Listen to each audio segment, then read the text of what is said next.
안녕하세요. 안녕하세요. 네, 성함이 어떻게 되세요? 저는 팜티웅이에요. 함, 팜티웅입니다. 함티웅, 네. 함티웅. 베트남에서 오셨네요? 네, 저 베트남 사람. 네, 한국까지 멀리 오셨네요. 고생하셨어요. 네. 베트남에서 이제 한국까지 수술하러 오기로 결정하는 게 쉽지 않았을 텐데 이제 어떤 계기로 한국에서 수술하기로 결정하게 된 거예요? Từ rất là lâu rồi thì em đã quan tâm cái việc phẫu thuật thẩm mỹ.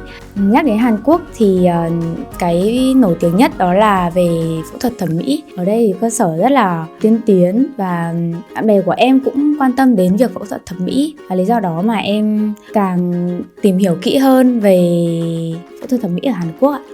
그러면은 그 중에 이제 AB 성형외과를 선택하게 된 계기는 뭐죠?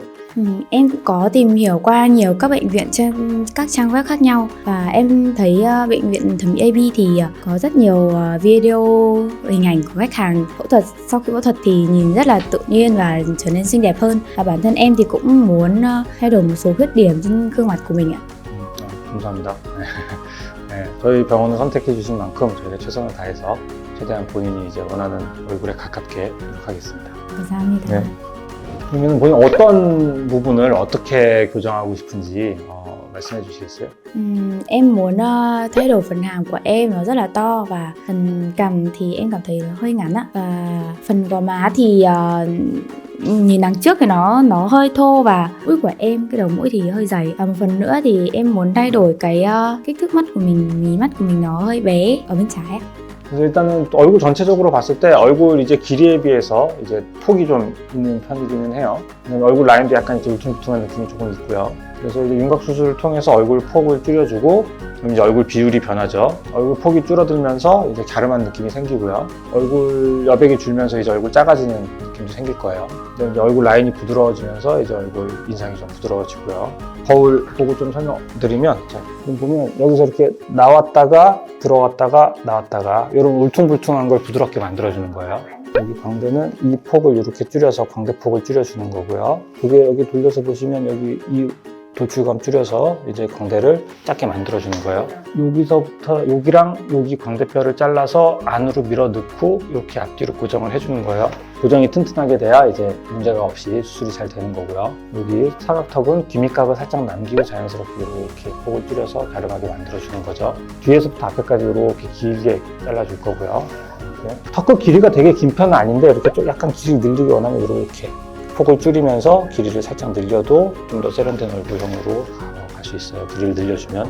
폭이 넓은 거는 이 폭을 줄여주는 거예요. 이제 턱에 이제 겉뼈를 깎아줘서 피질절골이라 그래요. 그래서 피질절골을 통해서 폭을 줄여주는 거죠.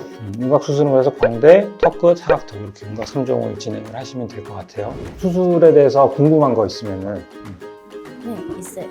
Theo em biết thì ở cái phần hàm này thì mình sẽ phải rạch một đường trên da đúng không ạ? Vậy thì có để lại sẹo sau này không ạ? 이제 절개는 다 입안 절개로 하고요. 겉으로 하는 절개는 여기 구렛나루 있는데 머리카락 안쪽으로 구렛나루 있는데 절개밖에 없어요. 여기 흉터가 남긴 하는데 거의 안 보이게 되게 잘 남기 때문에 흉터가 거의 안 보여요. 그리고 나머지는 다 입안에 있기 때문에 겉으로 보이는 흉터는 거의 없다고 봐도 돼요. Vậy cho em hỏi là sau phẫu thuật thì mình có cần chú ý về việc ăn uống cái gì không ạ? 아무래도 입안 절개가 있기 때문에 처음에는 이제 부드러운 음식 위주로 며칠 드시고 그 다음에 뭐 한 2, 3일, 3일 지나면 이제 일반적인 식사는 하셔도 돼요. 대신 딱딱하고 질긴 음식은 한 2-3달 정도는 피하시는 게 좋고요. 이제 광대뼈를 잘라서 옮기는데 이 뼈가 완전히 붙기 전에 이제 딱딱하고 질긴 거 많이 씹으면 뼈가 잘 안 붙을 수 있어요. 수술 후에는 그 딱딱하고 질긴 거 2달, 3달 안 씹는 거 그것만 주의하시면 돼요. Cho em hỏi là sau phẫu thuật thì cái xương hàm và má của mình ý thì nó sẽ phát triển nữa không ạ? 그러니까 뭐 광대나 앞턱 이런 거는 이제 수술해 놓은 뼈 모양에서 큰 변화가 있는 건 아닌데 사각턱은 여기 벽은 씹는 근육 때문에 뼈가 다시 살짝 늘어나고 그럴 수 있어요. 근데 이것 때문에 겉으로 보이는 이제 사각턱 뼈의 모양이 막 다시 커지거나 모양이 변하지는 않지만 이렇게 만졌을 때 약간 울퉁불퉁하게 만져지는 정도는 만져질 수가 있어요.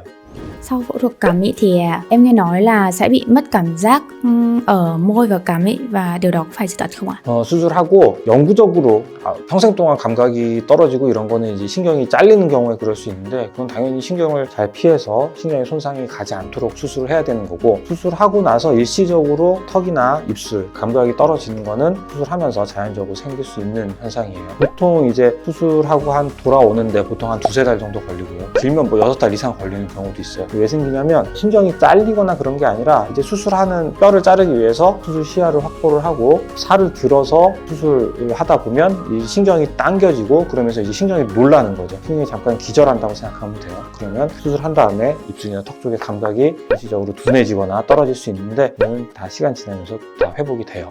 Sau phẫu thuật xương ấy ạ, thì còn mình có bị đau và tê buốt không bác sĩ?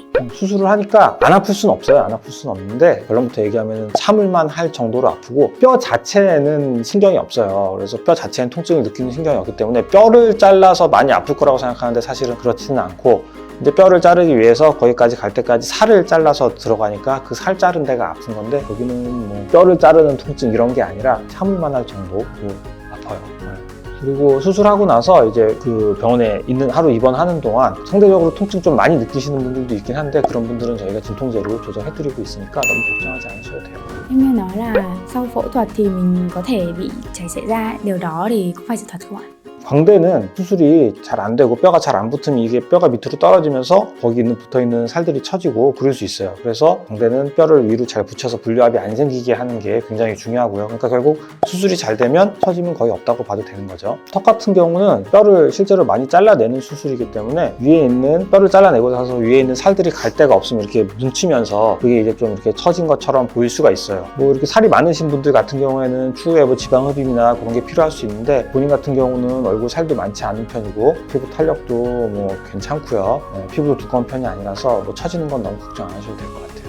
Vậy cho em hỏi là cái thời gian mà hồi phục thì mất khoảng bao lâu ạ? 수술하고 뭐 입안 실밥 다 뽑고 치료가 다 끝나는 건 2주 정도 생각하시면 되고요. 큰 붓기 빠지는 거는 한 달 정도. 이제 얼굴 작아지고 좀 예뻐졌다 하려면 한 3달 정도 보시면 돼요. Bây giờ về xương thì em đã nghe tư vấn xong rồi thì phần mũi của em thì sẽ làm như nào ạ? 코가 콧대가 되게 낮은 코는 아니에요. 그래서 콧대 높이는 어느 정도 있기 때문에 실리콘은 굳이 안 써도 될 것 같고요. 코끝 높이 좀 올리면서 얄쌍하게 만들어줘서 이제 라인 예쁜 코로 만들어주면 될 것 같아요. 일단 코끝은 연골 사용해서 이제 조금 더 높여서 라인을 예쁘게 만들어주고요. 정면에서 봤을 때 이제 퍼져서 넓어 보이는 게 있는 거거든요. 그래서 여기 콧대 뼈는 뼈 넓은 거는 이제 절골로 안으로 넣어서 이제 얄쌍하게 만들어주고 코끝 둥글둥글한 거 복코는 이제 복코 교정해서 코끝을 얄쌍하게 만들어주는 거예요. 그 다음에 코끝이 살짝 터져서 얼굴에 비해 코가 약간 길어 보이는 느낌도 개선하면 좋을 것 같고요. 그래서 여기 눈 사이 시작점은 변화 없고 코끝은 높아지고 이렇게 얼굴 뼈 수술하고 그래서 이제 좀 걱정도 되고 그럴 텐데 그냥 주무시고 일어나시면 수술 끝나 있을 거기 때문에 걱정 안 하셔도 되고요. 몸 컨디션 관리 잘 하시고 수술하는 날 다시 뵐게요. 고생하셨어요.